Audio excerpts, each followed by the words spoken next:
It's not just the Federal Reserve, but other central banks who are now shifting monetary policy. Now that means much more volatility in the foreign exchange market. With me to discuss this and where the dollar in particular is heading is Bill Street of State Street Global Advisors. Bill, why does volatility in FX move so much in these kind of shifts in monetary policy?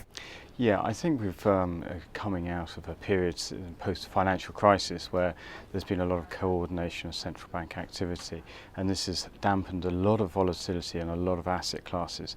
However, when we're seeing the monetary policy becoming less coordinated, that's where the relative value play between the currency basis becomes much more volatile, and what we're seeing now is the Fed is beginning to become much more hawkish, and if the markets believe that's a coordinated hawkish tone, the market will probably remain relatively sanguine and volatility will be contained.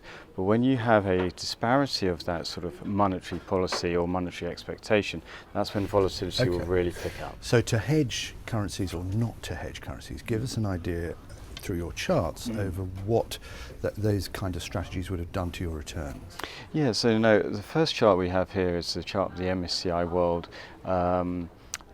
as a UK sterling-based investor, and what we're seeing here is that if you look at your absolute returns, 50%, approximately 50% of your returns are coming from the currency return of your unhedged exposure, and that is very significant. So as you're mapping through what your asset classes are actually doing in a global basis, when your base is at a currency such as sterling, one needs to be very cognizant of not only the returns but the volatility of those returns, which are contributing to your absolute outcome. So, okay, but that's the last 4 years. It's not always the case. No, not at all. So if we go back, so the chart previously was sort of post-financial crisis, and there's a lot of discussion about the coordination of policy which has led to those positive outcomes.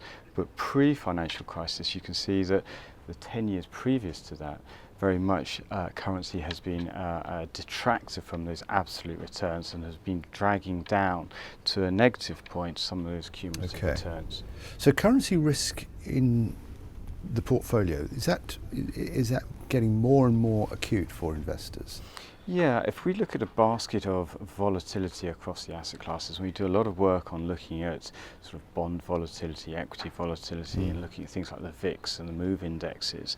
When you look at currency volatility as an asset class vis-a-vis the others, it's by far the highest contributor of risk in your return. Let's have a look at that third chart to explain that. So this is a chart showing how currency risk of portfolios is trending higher. So this is the contribution of volatility into your portfolio.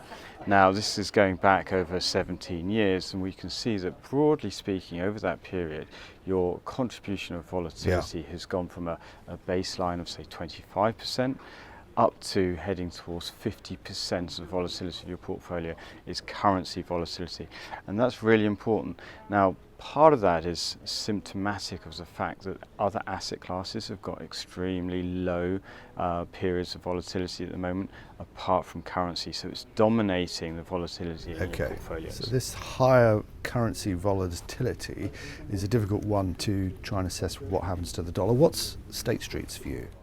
So I think when you're looking at say let's call it G10 currencies, it's always a beauty parade, and it's always a relative value judgment between different currencies. But I think where we are with the dollar at the moment, again against a broad basket, is we're looking for the dollar to very much trend sideways. We feel that although we may be at the top end of valuations of the dollar, we don't think this is a sort of declining top. So we're very much looking for the next sort of 12 to 24 months a sideways trend.